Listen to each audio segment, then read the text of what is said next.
সুপ্রভাত বন্ধুরা, আজ হলো 15 ফেব্রুয়ারি, 2 ফাল্গুন, 26 শাবান, রবিবার। আজকের সকালের বিশেষ বিশেষ খবরগুলি হলো: বিতর্কিত ভিডিও, হিমন্ত বিশ্ব শর্মার বিরুদ্ধে সুপ্রিম কোর্টে শুনানি আগামীকাল। 20 ফেব্রুয়ারিতেই আসছে অরুণোদয় প্রকল্পের 8,000 টাকা।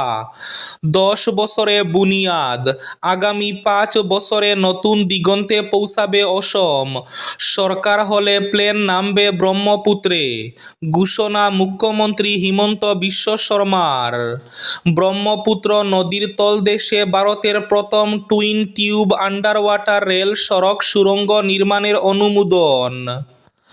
প্রধানমন্ত্রী আবাসের সরকারি গড় পেয়েও বিপাকে, প্রধানমন্ত্রী আবাসের গড় নির্মাণে জটিলতা। দ্বিতীয় কিস্তির টাকা না পেয়ে সমস্যায় পড়েছেন বরহলা সহ বিভিন্ন স্থানের উপভোক্তারা। গ্রাহকদের ভয় দেখিয়ে বিদ্যুতের স্মার্ট মিটার লাগিয়ে দিচ্ছে কোম্পানির কর্মীরা। দুয়ার বন্ধ বাজারের অল আসাম ইলেকট্রিসিটি কনজিউমার্স অ্যাসোসিয়েশনের বিক্ষোভ। জাপানিজ এনকেফেলাইটিসের রিস্ক জোনে শ্রীভূমি তথা করিমগঞ্জ। টিকা গ্রহণের সার্টিফিকেট না দিলে বেতন পেতে সমস্যা হবে সরকারি কর্মীদের। বহু বিতর্কের পর আজ রবিবার ক্রিকেট বিশ্বকাপে ভারত পাকিস্তান মহারণ। আজ হাই ভোল্টেজ ম্যাচ, করমর্দনে চোখ ক্রিকেট অনুরাগীদের। মুখোমুখি ভারত পাকিস্তান। বিজেপির জয়ে বুথ বিজয় জরুরি, কর্মকর্তাদের মন্ত্র নরেন্দ্র মোদীর। প্রত্যেক ঘরে ঘরে যান, ভোটারের কাছে যান, 2 মাস পুরো শক্তি লাগান বুথে, বললেন প্রধানমন্ত্রী নরেন্দ্র মোদী। দাইয়ান হুসেন না বিধায়ক পুত্র না তৃতীয় কেউ। দক্ষিণ করিমগঞ্জে কে হচ্ছেন অগপ প্রার্থী, জল্পনা তুঙ্গে। কংগ্রেসের স্থানীয় এবং বহিরাগত প্রার্থী নিয়ে কর্মী মহলে জোর চর্চা। প্রায় 40,000 হিন্দু ভোট বড় ফ্যাক্টর। কৃষক সংগঠনের প্রতিনিধিদের সঙ্গে বৈঠকে রাহুল গান্ধী। বাণিজ্য চুক্তি ঘিরে রাজনীতির পারদ চড়ল। ধর্মনগর শিলচর ট্রেন পরিষেবা নিয়মিত না হওয়ায় দুর্ভোগ নিত্যযাত্রীদের। অবসরের পর 20 বছর বই লেখায় নিষেধাজ্ঞা আনার ভাবনায় কেন্দ্র। গুটকার দাগে নোংরা খুদ সুপ্রিম কোর্ট। অস্বাস্থ্যকর পরিস্থিতি রুখতে কড়া বার্তা। বিস্তারিত থাকবে প্রতিবেদনে। মহাশিবরাত্রি, বরাকের ভুবন মেলায় ভোর থেকে পুণ্যার্থীরা ভুবন পাহাড়ে আরোহণ। বিকেলে বাড়ল সংখ্যাও। এবং থাকবে আজকের বরাক উপত্যকার 3 জেলার আবহাওয়ার খবর। তাহলে বিস্তারিত খবরে যাওয়ার আগে অবশ্যই ভিডিওটিতে একটি লাইক করে চ্যানেলটি সাবস্ক্রাইব করে পাশের বেল আইকনটি বাজিয়ে রাখবেন এবং ফেসবুক পেজটি ফলো করে ভিডিওটি অবশ্যই শেয়ার করবেন, যাতে সঠিক তথ্যগুলো সবার কাছে পৌঁছাতে পারে। এবার শুনুন আজকের খবরগুলির বিস্তারিত। বিতর্কিত ভিডিও, হিমন্ত বিশ্ব শর্মার বিরুদ্ধে সুপ্রিম কোর্টে শুনানি আগামীকাল। প্রধানমন্ত্রী নরেন্দ্র মোদীর অসম সফর নিয়ে যখন উজ্জীবিত রাজ্য বিজেপি, সেদিনই শঙ্কার খবর এলো। সামাজিক মাধ্যমে বিতর্কিত ভিডিও পোস্ট করার দায়ে দেশের সর্বোচ্চ আদালতের দরজায় কড়া নেড়েছিল কয়েকটি বাম দল, আর এর জেরেই শুনানি গ্রহণ করেছে সুপ্রিম কোর্ট। আগামীকাল সোমবার এই মামলার শুনানি হবে বলে শনিবার জানিয়েছে দেশের সর্বোচ্চ আদালত। আগামীকাল অর্থাৎ 16 ফেব্রুয়ারি এই মামলা শুনবে প্রধান বিচারপতি সূর্যকান্ত, বিচারপতি জয়মাল্য বাগচি এবং বিচারপতি NV আঞ্জারিয়ার বেঞ্চ। 20 ফেব্রুয়ারিতেই আসছে অরুণোদয় প্রকল্পের 8,000 টাকা। 10 বছরে বুনিয়াদ, আগামী 5 বছরে নতুন দিগন্তে পৌঁছাবে অসম। ব্রহ্মপুত্র নদীর তলদেশে ভারতের প্রথম twin tube under water rail সড়ক সুড়ঙ্গ নির্মাণের অনুমোদন। ঘোষণা মুখ্যমন্ত্রী হিমন্ত বিশ্ব শর্মার। সরকার হলে প্লেন নামবে ব্রহ্মপুত্রে। অসমে ফের বিজেপি সরকার হলে 2 লক্ষ সরকারি চাকরির প্রতিশ্রুতি। একই সঙ্গে 5 লক্ষ বিঘা জমি বেদখল মুক্ত করা হবে। আত্মনির্ভর অসম অভিযানে 10 লক্ষ বেকারকে কর্মসংস্থানের জন্য 1 লক্ষ টাকা করে আর্থিক সাহায্য দেবে সরকার। মুখ্যমন্ত্রীর দাবি, গত 10 বছরে বুনিয়াদ তৈরি করা হয়েছে। আগামী 5 বছরে অসমকে নতুন দিগন্তে নিয়ে যাব আমরা। ভারতীয় পাসপোর্ট ছেড়ে ব্রিটিশ পাসপোর্ট নেওয়ার পরিবেশ আর থাকবে না। প্রধানমন্ত্রী আবাসের সরকারি ঘর পেয়েও সমস্যা কাটছে না। প্রধানমন্ত্রী আবাসের ঘর নির্মাণে জটিলতা। দ্বিতীয় কিস্তির টাকা না পেয়ে সমস্যায় বরহলা সহ বিভিন্ন স্থানের উপভোক্তারা। প্রধানমন্ত্রী আবাসের সরকারি ঘর পেয়ে পুরনো ঘর ভেঙে সেই স্থানে নতুন করে সরকারি ঘর নির্মাণ শুরু করেছেন। কিন্তু জটিলতা হচ্ছে যে ঘর শুরু করলেও এখন দ্বিতীয় কিস্তির টাকা না পাওয়ায় ব্যাপক সমস্যায় পড়েছেন। প্রধানমন্ত্রী আবাস যোজনার গৃহ নির্মাণ করতে গিয়ে সমস্যায় বহু হিতাধিকারী। প্রথম কিস্তির টাকা পেয়ে নতুন ঘর বানানোর আশায় পুরনো ঘর ভেঙে অস্থায়ী অবস্থায় বহু পরিবার। প্রথম কিস্তির দীর্ঘদিন পরও পাননি দ্বিতীয় কিস্তির টাকা। বিপাকে পড়ে সোনাপুর জিপির ভুক্তভোগী জনগণের মধ্যে অসন্তোষ বাড়ছে। বিজেপির জয়ে বুথ বিজয় জরুরি, কর্মকর্তাদের মন্ত্র প্রধানমন্ত্রী নরেন্দ্র মোদীর। প্রত্যেকের ঘরে ঘরে যান, ভোটারের কাছে যান, 2 মাস পুরো শক্তি লাগান বুথে। বিজেপির কর্মকর্তাদের মোদীর মন্ত্র, শুধু বুথে জয় নয়, অসমের লোকের মন জয় করতে হবে। বুথ যুদ্ধে জয়ী হতে আগামী 2 মাস ধরে পরিশ্রম করে যেতে হবে বুথ থেকে মণ্ডল, জেলা অবধি সব পদাধিকারীকে। প্রতিদিন নিজের এলাকার প্রতিটি ঘরে ঘরে যেতে হবে। লোকের আশা আকাঙ্ক্ষা শুনতে হবে, লাগতে হবে তাদের কাজে। যতক্ষণ না বুথ হয়ে বুথ গণনা শেষ করে নতুন সরকার গঠিত হয়, ততক্ষণ কষ্ট করে যেতে হবে। 2 মাস অন্য কিছু নয়, পুরো শক্তি লাগিয়ে দিন নিজের বুথে, বললেন প্রধানমন্ত্রী নরেন্দ্র মোদী।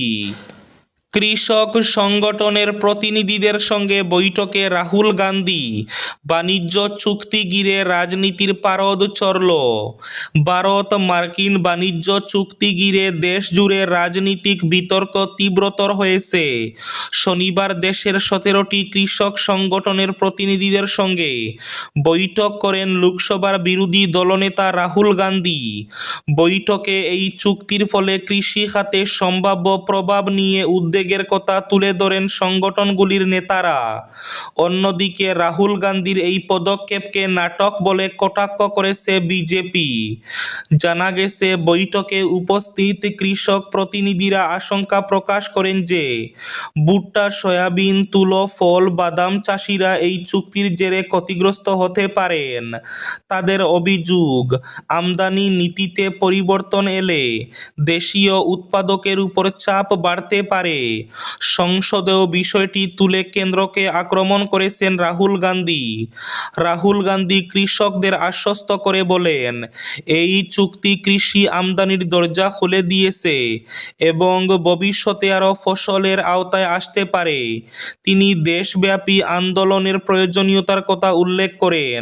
বহু বিতর্কের পর আজ রবিবার বিশ্বকাপে ভারত পাকিস্তান মহারণের বল গড়াতে চলেছে। যে ম্যাচ ক্রিকেটীয় দৃষ্টিতে যত না আকর্ষণীয়, তার চেয়ে ইদানিংকালে অনেক বেশি আকর্ষণীয় হয়ে উঠছে নানাবিধ বিতর্কের জেরে। যদিও এবার বিতর্কের ধূসর হতে চলেছে বৃষ্টি। কলম্বোয় রবিবার বৃষ্টির পূর্বাভাসের কথা জানিয়েছে শ্রীলঙ্কার আবহাওয়া দফতর। বিঘ্নিত হতে পারে টি-20 বিশ্বকাপের ভারত পাকিস্তান ম্যাচ। পূর্বাভাস অনুযায়ী রবিবার বৃষ্টির সম্ভাবনা 50 থেকে 65%। শুধু তাই নয়, এশিয়া কাপের করমর্দন বিতর্ক সম্ভবত ফিরতে চলেছে বিশ্বকাপেও। রবিবার ভারত ও পাকিস্তানের ক্রিকেটাররা করমর্দন করবেন কিনা, সেই লাখ টাকার প্রশ্নের সরাসরি কোনো উত্তর দিলেন না পাক অধিনায়ক। সিদ্ধান্তের ভার ভারতীয় দলের উপরই ছেড়ে দিলেন পাকিস্তানের অধিনায়ক সলমন আলী আগা। দাইয়ান বিধায়ক পুত্র না তৃতীয় কেউ? দক্ষিণ করিমগঞ্জে কে হচ্ছেন অগপ প্রার্থী? জল্পনা তুঙ্গে। কংগ্রেসের স্থানীয় এবং বহিরাগত প্রার্থী নিয়ে কর্মী মহলে জোর চর্চা। প্রায় 40,000 হিন্দু বুট বড় ফ্যাক্টর। অগপর হেভিওয়েট প্রার্থী যুবনেতা দাইয়ান হুসেন না বিধায়ক সিদ্দেক আহমেদের পুত্র ডক্টর তৌসিফ রসুল দক্ষিণ করিমগঞ্জে অগপ প্রার্থী হচ্ছেন না তৃতীয় কাউকে দেখা যাবে আসল লড়াইয়ে, এ নিয়ে চলছে জোর চর্চা।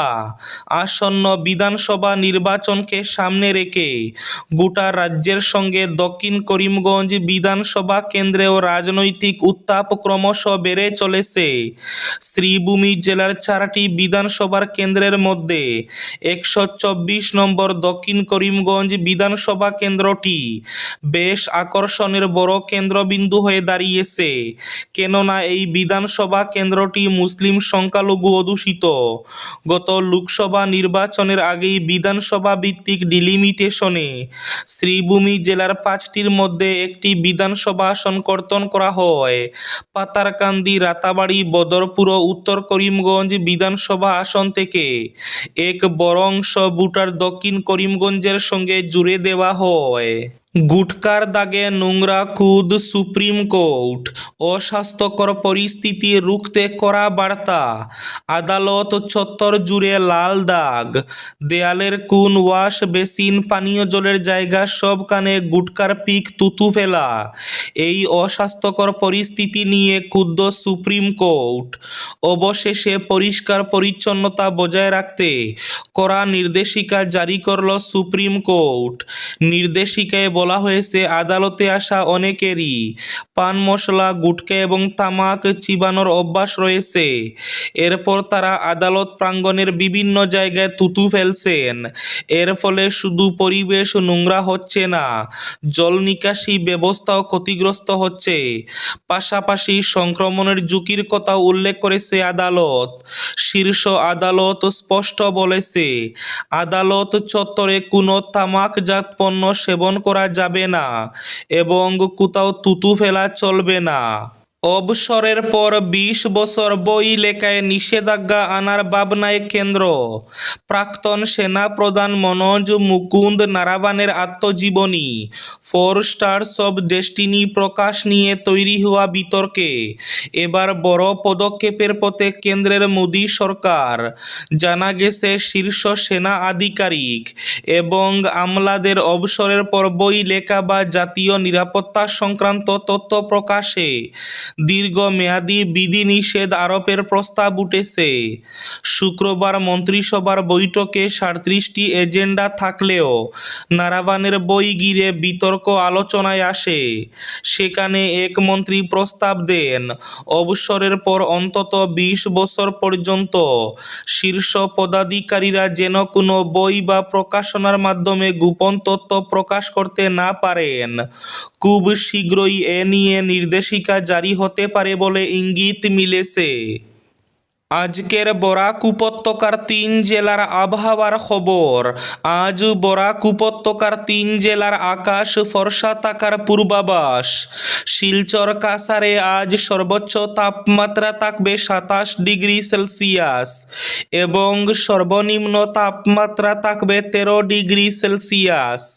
শ্রীভূমি তথা করিমগঞ্জ জেলায় আজ সর্বোচ্চ তাপমাত্রা থাকবে 26 ডিগ্রি সেলসিয়াস এবং সর্বনিম্ন তাপমাত্রা থাকবে 13 ডিগ্রি সেলসিয়াস। হাইলাকান্দি জেলায় আজ সর্বোচ্চ তাপমাত্রা থাকবে 26 ডিগ্রি সেলসিয়াস এবং সর্বনিম্ন তাপমাত্রা থাকবে 12 ডিগ্রি সেলসিয়াস। এবার শেষ খবরটি। দীর্ঘদিন থেকে ধর্মনগর শিলচর শিলচর ধর্মনগর যাত্রীবাহী ট্রেন চলাচল নিয়মিত না করায় ব্যাপক দুর্ভোগ পোহাতে হচ্ছে বৃহত্তর বরাক উপত্যকার অসংখ্য যাত্রীদের। অথচ এ ব্যাপারে একদিকে যেমন নীরব স্থানীয় বিভিন্ন সংগঠন, তেমনি জনগণের ন্যায্য দাবি আদায়ের ক্ষেত্রে মুখে কুলু পেটে বসে আছে শাসক বিরোধী উভয় গোষ্ঠী। এমনটাই অভিযোগ উপত্যকার হাজার হাজার রেলযাত্রীদের। তাদের অভিযোগ, ভয়াবহ করোনাকালে উত্তর পূর্ব রেল কর্তৃপক্ষ 05-677 শিলচর ধর্মনগর এবং 05-678 ধর্মনগর শিলচর যাত্রীবাহী ট্রেন চলাচল বন্ধ করে দেয়। পরবর্তীতে চলতি বছরে ট্রেনগুলো সপ্তাহে 2 দিন দুটি চালিয়ে যাচ্ছে রেল বিভাগ। আর এতে ব্যাপক দুর্ভোগের শিকার হচ্ছেন নিত্যযাত্রীরা। এই ছিল আজকের সকালের বিশেষ খবরগুলি। ভিডিওটি অবশ্যই লাইক করে শেয়ার করে দেবেন।